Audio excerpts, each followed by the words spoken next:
Hey there folks, Wrel here. Today we're going to be taking a look at the GD-7F, which is a carbine available to the new Conglomerate. We'll break down the statistics and give you some tips on how to use it effectively, and hopefully help you make a decision on whether or not this weapon will fit your personal playstyle. The GD-7F will run you 1000 certs or 700 station cash to unlock, and it's a close quarters weapon with a mid-tier damage range, an uncharacteristically high rate of fire, and it also wins the award for the angriest sounding weapon in the NC arsenal. The GD-7F deals 143 damage up to 10 meters and drops off to 100 damage at 60 meters. That's 3 tiers of damage drop off over its fall off range, and that means that you've got a 7-shot kill up to 10 meters, an 8-shot kill up to 31 meters, a 9-shot kill until 49 meters, and a 10-shot kill anywhere after that. This weapon does have access to soft point ammo, which is going to bump up your maximum damage range to 15 meters and edge out the rest of your kill ranges by a couple meters as well. The rate of fire of the GD-7F is 845 rounds per minute, so a little over 14 rounds per second, which is the same as Ivanu Sovereignty's Serpent Carbine. This puts the theoretical time to kill, which assumes all bullets land on the chest against a target with no nanoweave armor and instant projectile travel, about 0.42 seconds within 10 meters or 15 with soft point, and a little bit less than 0.5 seconds within around 31 meters, which is your 8-shot kill range.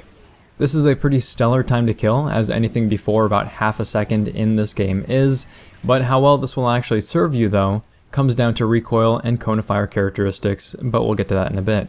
The GD-7F reloads in 2.7 seconds short, or 3 seconds long, and has a 30-round magazine with 180 in reserve.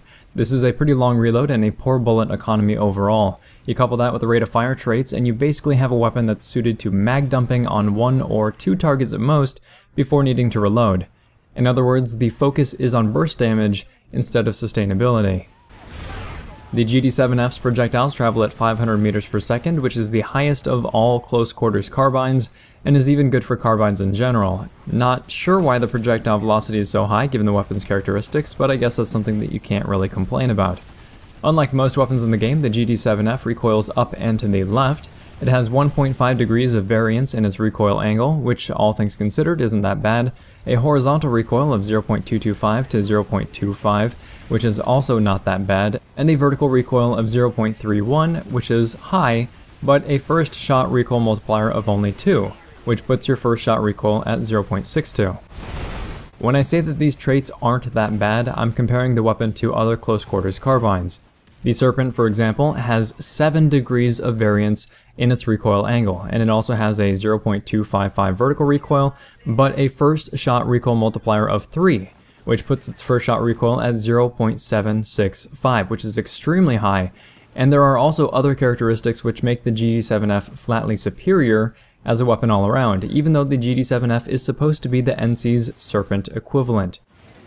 From a cone of fire perspective, your moving aim down sights cone of fire is 0.35 with a bloom of 0.05, and your moving hipfire cone of fire is 2 with a bloom of 0.1. That's the worst possible moving aim down sights cone of fire when it comes to carbines, but it's also in line with all of the CQC carbines, so there's really no surprise there. It's also using the hipfire cone of fire standard for most carbines, but it has access to an advanced laser sight, which is going to reduce your hipfire cone of fire by 40%, instead of the standard 33% that a normal laser grants. Speaking of attachments, the GD-7F has access to scopes 1x through 4x, including IRNV. It also has access to a flash suppressor and a standard suppressor, a forward grip, advanced laser sight, and dark light, as well as soft point ammo. For attachment options, there are 2 main setups that I'm running at the moment. One's for Engineer, one's for Light Assault.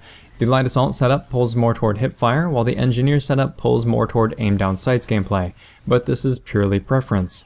As an Engineer, I do tend to keep a little bit more distance on my targets than when I play Light Assault, so that's the reasoning behind my choices. For the Light Assault setup, I'm using a 1x reflex, flash suppressor, advanced laser sight, and soft point ammo. For Engineer, it's a 1x reflex, flash suppressor, forward grip, and soft point ammo, so the difference is just the rail attachment. To break things down, the range at which this weapon is capable means that running a 1x reflex sight is likely your best option. The standard suppressor isn't something that I would necessarily advise against using, but I'd really only run it as a tower stomping light assault, because you can definitely feel the damage drop off if you use it anywhere outside of that. Not to mention, it turns what is usually a really scary sounding weapon into something that isn't. The flash suppressor is something that I do enjoy using on this weapon whenever I think that my muzzle flash is going to be able to give me away. The increased cone of fire expansion is something you won't really notice on this weapon even while aiming down sights. Your weapon's range is also limited by nature, and the rate of fire and damage model means that you get to bulldoze enemies over before that expansion will actually mean anything. The forward grip helps out this weapon a lot over distance, which I honestly wasn't expecting it to going into the review.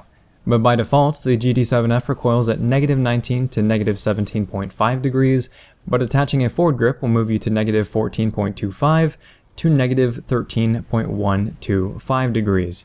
On top of that, it also pulls the horizontal recoil tolerance in a little bit, and it reduces horizontal recoil by 25%.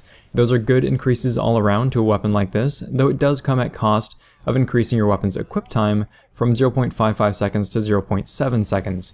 So the forward grip makes it much easier to land headshots while aiming down sights, as well as compensate for the recoil, thanks to how much it pulls in that left side recoil angle.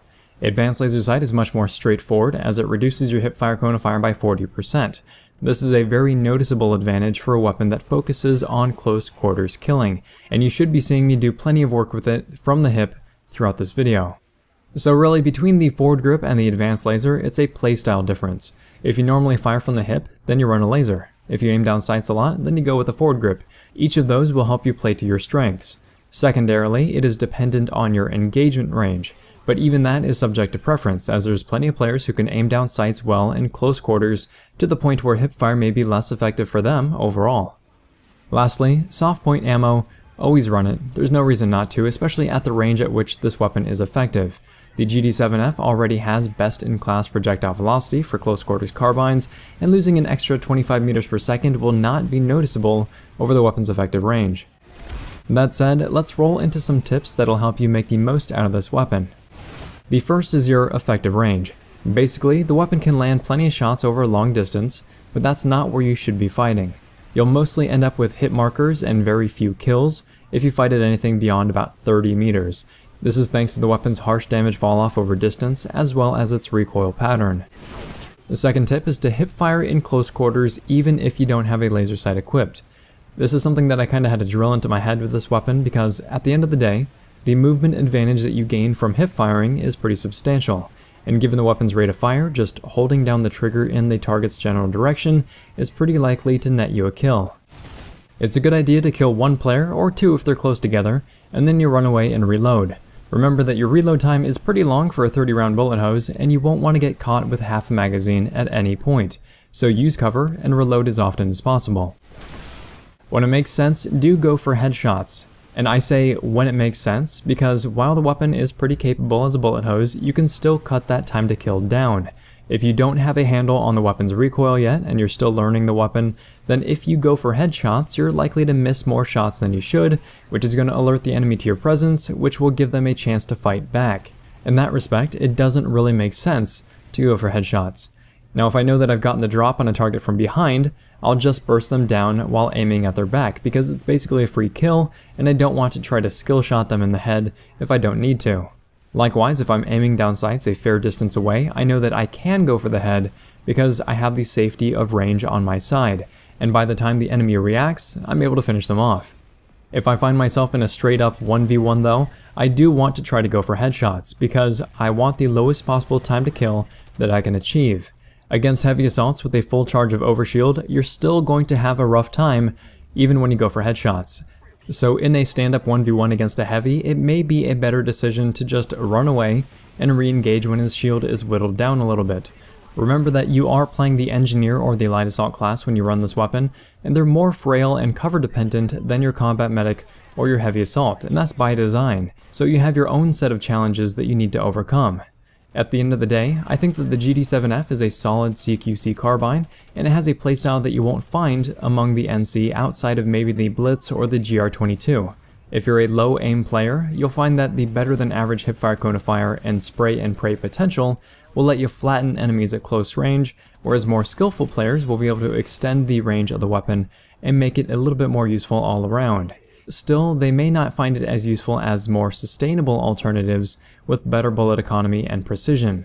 If this video has been interesting, helpful, or entertaining, please feel free to like, subscribe, tell your friends about the channel, and if you have any thoughts on the GD-7F, go ahead and share those in the comments section down below.